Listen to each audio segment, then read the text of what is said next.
리뷰.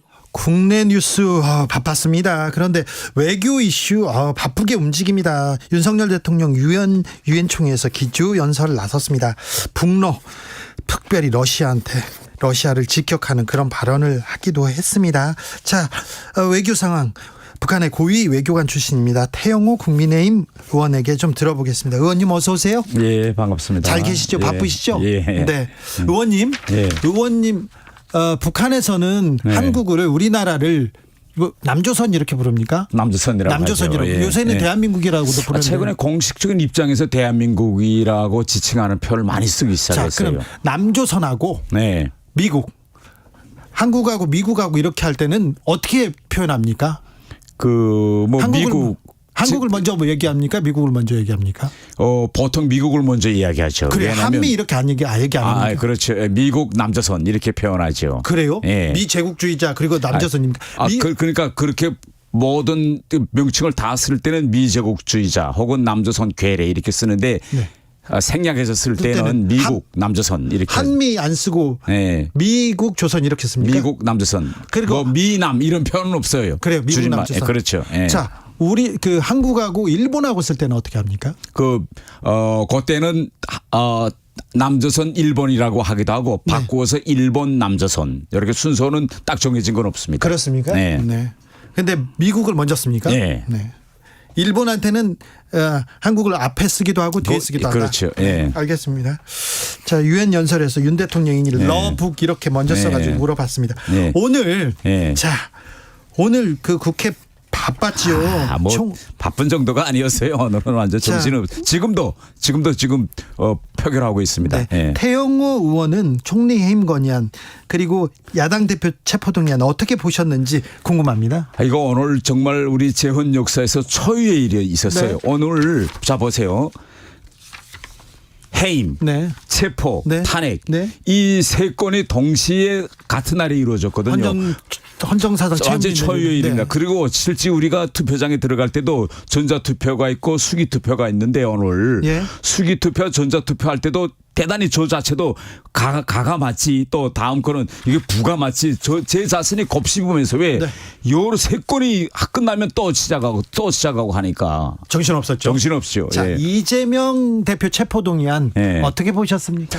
오늘 오전과 오후 분위기가 조금 달랐는데요. 오전에는 어떤 소문이 돌았는가 하면 비명계에서 28표가 반란표가 나올 거다. 아, 그래요? 그런데 오후에 넘어가면서 아니야 30표까지도 나와 이랬어요. 그런데 막상 오늘 우리가 수기투표에서 뚜껑을 열으니까 반란표가 29표 나와서 결국은 가결됐거든요.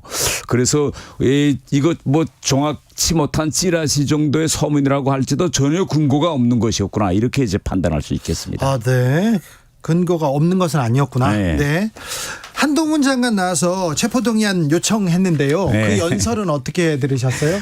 그 오늘 연설 기간에 도중에 너무 고성이 오가서 의장님께서 몇 번 개입해서 좀 조용하라고 했는데 끝내 너무 고성이 와서 여야 사이에 타협해가지고 한동훈 장관이 하기로 했던 발언을 대단히 생략하고 축소하기로 해서 이제 결국은 장관이 발언을 이제 마쳤는데요. 저로서는 대단히 아쉽더라고요. 이재명 대표가 가지고 있던 그런 모든 범죄 의혹들에서 밝히는데 왜 민주당이 그렇게 고성을 질러서 국민이 듣지 못하게 하는지. 자, 그런데 총리를 막 해임하려고 하고 야당 대표 탄핵하려고 그 체포동의안 통과시키고 국회 상황을 보면 태영호 의원께서는 어떻게 생각할까?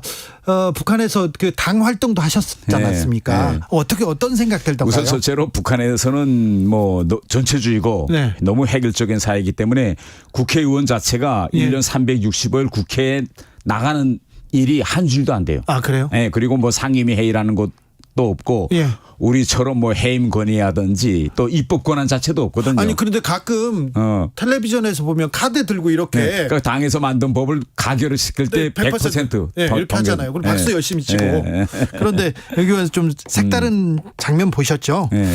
자, 태영호 의원은 이재명 대표의 단식 어떻게 보십니까? 단식에 나서면 막 그 여당에서 가서 손도 잡아주고 네. 그러는데 좀 단식 풀으라고 얘기도 했는데 그렇죠. 어찌 보면 단식장에서 이재명 대표를 만난 국민의힘 의원은 태영호 의원밖에 없어요. 네, 저밖에 없어요. 네. 예, 저도 원래 가서 제일 저는 민주당 의원이 저에 대해서 쓰레기라는 표현을 했기 때문에 거기에 대해서 항의차로 갔지만 도착해서 제가 이재명 대표의 손을 잡고 좀 위로의 말도 건네려고 했었는데 민주당 의원들이 절대 손을 악수하면 안 된다. 왜요? 그 단식이기 때문에 여러 가지 세균 감염이라든가 이런 거에 있어서 악수하지 말라고 해서 이제 주목 인사로 이제 했거든요. 아, 그렇군요. 네. 그런데 지난 시기 우리가 보아오던 단식과 이번 단식은 저는 완전히 그림이 다릅니다. 지난 시기 단식은 결국은 명분이 있고 자기의 정치적 목적이 있었거든요.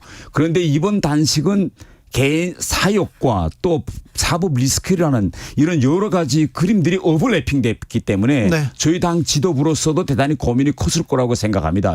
가서 위로의 말도 건네고 단식을 중단하라고 가야 되겠는지 그럴 경우에는 혹시 이재명 대표의 단식의 명분을 더해줄 수 있지 않는지 여러 가지 고민이 많았기 때문에 결국은 당 지도부에서는 단식 현장에 가지 않았다고 저는 생각합니다. 그래요? 네. 의원님 개인적인 생각에 이제 이재명 대표 네. 20일 넘어가잖아요. 네. 넘어갔잖아요. 단식 어떻게 이제 저는 빨리 이재명 대표가 단식을 중단해야 된다고 생각합니다. 원래 열흘만 해도 사람은 완전히 건강 자체가 파괴되는데 이제는 20일째 들었기 때문에 네. 이제라도 저는 단식을 중단하고 민생을 위해서 저는 국회로 돌아와야 한다. 저는 이렇게 생각합니다. 네. 예. 아무튼 이재명 단식장 항의 방문했다고 태영호 징계 추진한다는 그런 얘기도 있습니다. 예. 징계 윤리에 제소했습니다. 아, 그래요? 예. 아, 네. 참 한덕수 총리 해임 건의안 이렇게 네. 통과됐는데 이 부분은 어떻게 보십니까? 저는 민주당이 너무나 이거 습관적으로 해임 탄핵을 너무 많이 꺼내는 것 같아요. 그래요? 그렇게 되니까 이것도 그렇습니다. 일정한 정치적 목적을 가지고 가끔 꺼내는 건 괜찮은데 너무 습관적으로 자꾸 꺼내니까 이제 우리 국민들도 대단히 식상해할 것 같습니다. 네. 예. 장관들 여러 장관들 이렇게 검증하고 있는데 이런 얘기도 나옵니다. 북한에서는 네. 이완용 어떻게 배우셨습니까? 친일파 이완용. 북한에서도 친일파 이완용에 대해서는 네. 을사오적이라고 네. 초등학교 때부터 네. 배워주고 있어요. 네. 그래서 북한은 애들도 이완용은 나쁜 사람 네. 다 알고 있죠. 북한 아이들도 이완용은 친일파 나쁜 사람. 네. 친일파 친일 어쩔 수 없었다 이렇게 발언하는 거는 조금.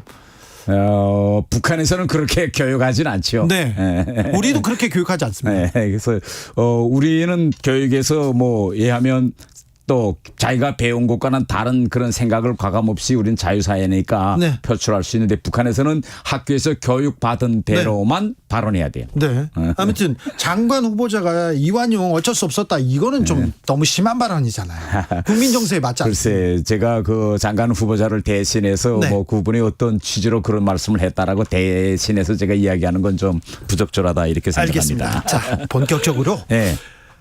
김정은 국무위원장이 5박 네. 6일 네. 매우 길게 러시아를 다녀왔습니다. 자, 태영호 의원은 어떤 점을 보셨어요?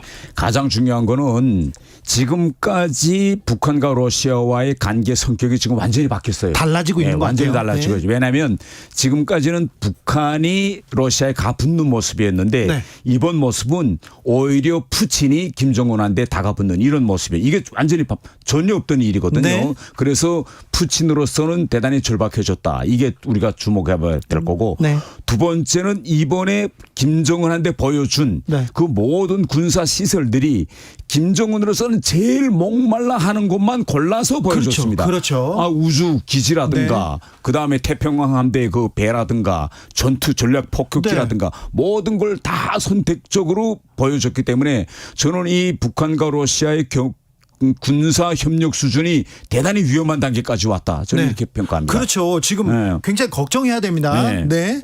자, 걱정. 중국도 가만히 있지 않을 것 같아요. 미국 정상을 만나던 러시아하고 얘기하던 북한은 중국하고 얘기하고 있잖아요. 네, 그러면 그렇죠. 중국하고도 또 얘기를 할 것 같은데. 당연히 하죠. 지금 중국과 그 북한의 관계는 어떻습니까? 그 최근에 약간 약간 러시아와 북한이 밀착되니까 예. 중국은 약간 거기서 지금 좀 발을 빼려 하고 네. 그다음에 지금 중국은 이런 점을 걱정하고 있는 것 같아요. 네. 한반도와 우리 한반도 영내에서 중국이 메인 키 플레이였는데 네. 러시아가 지금 우크라이나 전쟁 이후에 유럽에 있던 러시아가 갑자기 지금 동북아시아에 나타나가지고 북한과 지금 밀착하고 있습니다. 네. 그래서 지금 중국으로서는 자기가 가지고 있던 그런 지위나 그런 카드가 약해지지 않느냐. 그래서 지금 북한과도 대화하지만 역시 미국도 얼마 전에 가서 대화했고 또 지금 러시아하고도 지금 대화하고 있거든요. 그래서 지금 중국으로서는 북로의 지나친 밀착에 예. 대해서는 약간 좀 경계하고 그들을 좀 자제시키려는 이런 모습을 보이는 것 같아요. 중국은. 네. 예. 자, 우리의 외교 예. 굉장히 중요한 지금 예. 중요한 시점에 와 있습니다. 예. 윤석열 대통령 유엔 총회에 가서 러시아를 굉장히 강하게 비판했습니다. 안보리도 막 꾸짖었습니다. 예. 어떻게 보셨습니까? 이번에 윤석열 대통령이 처음으로 네. 러시아를 향해서 만일 예. 그런 군사 거래를 한다면 이건 도발이다. 예. 이거 도발이라는 표현을 러시아에서 강하게 썼습니다. 네. 왜냐하면 이게 지금 만일 북한의 러시아가 대량 살상 무기와 관련한 정보와 기술을 준다면 네. 그러면 이게 한반도의 안보 지형을 완전히 뒤바꾸는 이런 기술들입니다. 네. 그래서 우리 정부가 이걸 더는 수수방관할 수 없고 자시하면 안 되는 이런 심각한 상황까지 왔고요. 그다음에 우리가 이번에 윤석열 대통령 연설에서 우리가 주목해 봐야 될 점이 하나 있습니다. 이게 뭔가 하면 많은 전문가들이 이번에 윤석열 대통령의 연설은 캠프 데이비드 프로세스의 연장선에서 알 거다. 예. 캠프 데이비드 프로세스의 핵심은 북핵과 또 이 영내 지역에서의 힘에 의한 현상 변경 반대입니다. 네. 이건 중국을 겨냥한 거거든요. 예. 그런데 이번에 유엔 연설에 가서 윤석열 대통령이 중국에 대한 언급 하나도 안 했어요. 네. 그리고 반대로 미국에 떠나기 전에 어떤 결정을 발표했느냐. 한덕수 국무총리를 항저우 아세안 게임에 보낸다. 예. 이거거든요. 이건 뭔가 하면 현재 우리 한국과 중국과의 관계를 잘 풀어보자는 대단히 긍정적인 시그널을 중국을 향해서 보낸 겁니다. 그렇죠. 네. 근데 중국에 윤석열 대통령이 아시안 게임에 참석했으면 어땠을까 그런 생각도 해봅니다. 저는. 우선 첫째로 중국에서 그 대통령이 와 주십사라는 공식 요청이 있었는가가 저는 관건인 것 같아요. 큰 운동 행사잖아요. 네. 외국 국가 원수가 오면 감사하겠죠. 근데 지금까지 나타난 정황은 그렇게 네. 대통령을 공식 초청한 것 같지는 않고 아하. 고조 일반적으로 고위급 인사가 와 주십사라고 초청한 건 고조 일반적으로. 거고. 예. 그다음에 지금 우리가 주목해 봐야 될 게 뭔가 하면 지금 시진핑의 방한 문제가 지금 준비되고 있어요. 그러니까요. 네. 네. 그런데 국가와 국가와의 관계에서는 상호주의가 매우 중요합니다. 네. 이번에는 시진핑이 우리한테 얼차리거든요. 네. 그런데 윤석열 대통령이 뭐 항저우 아시아 게임 남이 잔치를 축하해 주려고 먼저 간다. 이건 좀 국가 간의 관계에서는 약간 좀 그렇습니까? 그래서 일단은 올해 말이나 내년 초에 시진핑 주석을 먼저 방한시키고 네. 그다음에 자연스럽게 윤석열 대통령이 가는 게 순리입니다. 알겠습니다. 네. 중국 경제적으로 매우 중요한 나라입니다. 그렇죠. 그리고 러시아. 지금 북한하고 이렇게 군사적으로 밀접하게 이렇게 밀착하면 우리한테 큰 부담입니다. 네. 이 부분에 대해서도 외교에서도 매우 중요한 지점인데 너무 한미일 외치다가 중러 너무 잃는 거 아니냐 이런 지적은 계속됩니다. 저는 반대로 생각하는 게 네. 이번에 윤석열 대통령이 지금 외교에서 보세요. 러시아에 대해서는 강경한 입장이고 중국과의 관계는 오히려 지금 한 발 다가서는 모습이잖아요. 이런 선택의 폭이 넓어질 수 있는 그 배경이 뭐냐. 바로 캠프 데이비드를 만들어서 미국으로부터 신뢰를 얻은 겁니다. 아니 그런데요. 네. 외교적인 수사 있잖아요. 국가원수고 외교적으로 조금 온화한 말을 하고 뒤에서 이렇게 얘기하는 거지 너무 거칠게 너무 직접적으로 얘기하는 거 아닙니까? 아니 저는 반대로 지금 러시아와의 상황에서는 우리가 좀 더 강한 어조로 말해야 러시아도 자극을 받고 지금 러시아가 뭐라고 이야기하는가 하면 우리한테다가 김정은과의 정상회담 상황을 그대로 통보해 주겠다. 네. 우리한테다. 그리고 앞으로 이런 국제 질서를 흔드는 군사기술 협력은 안 하겠다라고 자꾸 이야기하거든요. 우리한테다. 네. 저는 이런 결과를 어떻게 만들어냈느냐. 윤석열 대통령이 그렇게 강한 입장을 보였기 때문에 러시아도 우리 우려와 걱정을 좀 이완화시키려고 이렇게 지금 나온다고 저는 봅니다. 아니 뭐 이완시키려고 그렇게 다 군사 기밀 뭐 군사 기지 다 이렇게 보여주고 막 그랬을까요? 그러니까 지금 러시아로서는 이런 거죠. 네. 이번에 공동 성명이나 공개적인 입장 발표는 없고 네. 겉으로는 뭐 그런 게 없다고 하고 아마 뒤에서는 아마 그런 거 할 수도 있다고 저는 봅니다. 네. 가장 중요한 거는 우리의 강한 모습을 보여주어서 네. 최소한 그런 기술 이전이 없도록 억제할 수 있는 수준까지는 우리가 가야 한다. 네. 이거 봅니다. 알겠습니다. 네. 외교적으로는 어떤 상황에서도 물밑 대화하고 뒤에서 또 협상하고 그래야 되지 않습니까? 네. 남북도 대화하고 협상하고 협력할 건 협력하고 해야 되는 거 아닙니까? 당연히 그렇게 해야죠. 그런데 네. 지금 현 상황은 뭔가면 우리가 끊임없이 북한과 대화도 하겠다고 했고 네. 윤석열 정부가 들어와서 뭐라고까지 이야기했는가 하면 북한의 현재 어려운 상황에 아낌없는 지원도 하겠다고 했어요. 네. 아낌없는 표현까지 썼거든요. 보건협력에서. 그럼에도 불구하고 북한이 문을 닫았습니다. 이때까지 코로나 때문에 향후 문을 열겠는지 계속 닫겠는지는 모르겠지만 그래서 현재 남북관계가 이렇게 긴장해 있는 책임은 우리한테 있는 게 아니라 우리의 긍정적인 호응에도 손길을 잡지 않은 북한에 있다. 이렇게 북한이 항상 문제였죠. 북한이 항상 걸어 담그고 했는데 그럼에도 불구하고 얘기하고 좀 달래면서 평화로 가야 되는데 자 9.19 군사합의 이후에 휴전선 주변에서 남북의 군사 충돌이 거의 사라졌어요. 줄었지 않습니까? 네. 이거 군사합의 이거 효과가 있는 거 아닙니까?